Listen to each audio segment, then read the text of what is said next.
Salahuddin Al-Ayyubi dan Richard adalah kesatria sejati yang sangat dihormati oleh para bawahannya. Di medan perang mereka adalah musuh, tapi di balik itu mereka adalah teman sejati. Mereka berdua adalah ekspedisi perang salib.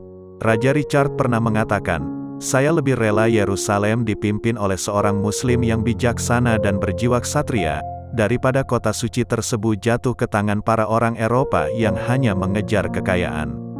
Pada suatu peristiwa di pertempuran di Java, ketika pasukan kavaleri tentara salib merasakan kelelahan, Richard sendiri memimpin pasukan tombak melawan kaum muslim.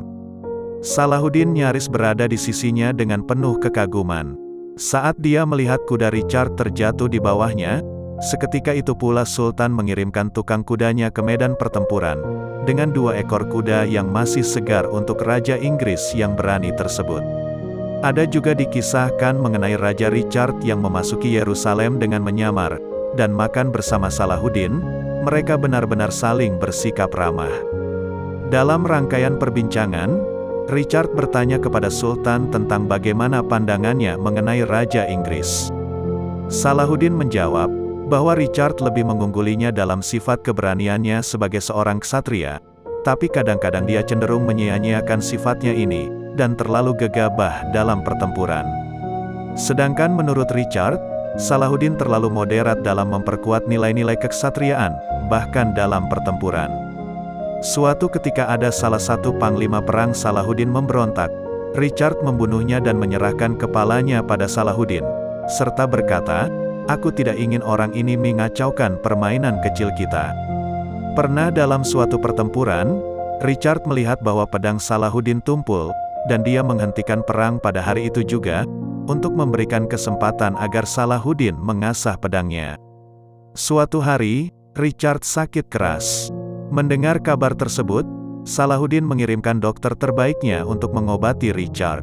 Kapan lagi kita bisa mendapatkan pemimpin kaum muslim yang memiliki akhlak seperti Salahuddin? Dulu orang Eropa pada awalnya menyebut orang muslim sebagai barbarian, tetapi akibat kontak yang intensif dari perang salib, lambat laun mereka menyadari bahwa yang barbar sesungguhnya adalah mereka.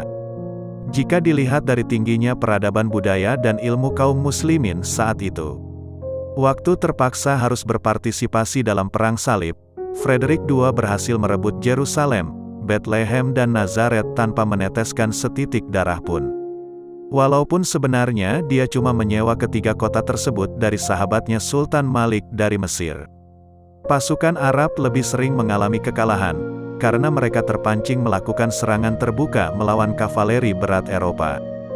Di mana kedisiplinan serta pengalaman tempur sukarelawan jihad, itu lebih jauh kedisiplinan dari satuan tempur veteran Eropa. Pasukan Turki Khawarizman yang menyerang Yerusalem pada tahun 1244 Hijriah, yang dipimpin langsung oleh keturunan Genghis Khan. Yang lucu dari pasukan ini adalah pasukannya mayoritas beragama Buddha, bahkan komandan Hulegu Khan juga seorang Buddha. Sebenarnya pengiriman para Crusaders salah alamat. Kaum Turki Seljuk yang banyak mengganggu ziarah kaum Kristiani ke Yerusalem, sudah diusir oleh Khalifah Mesir.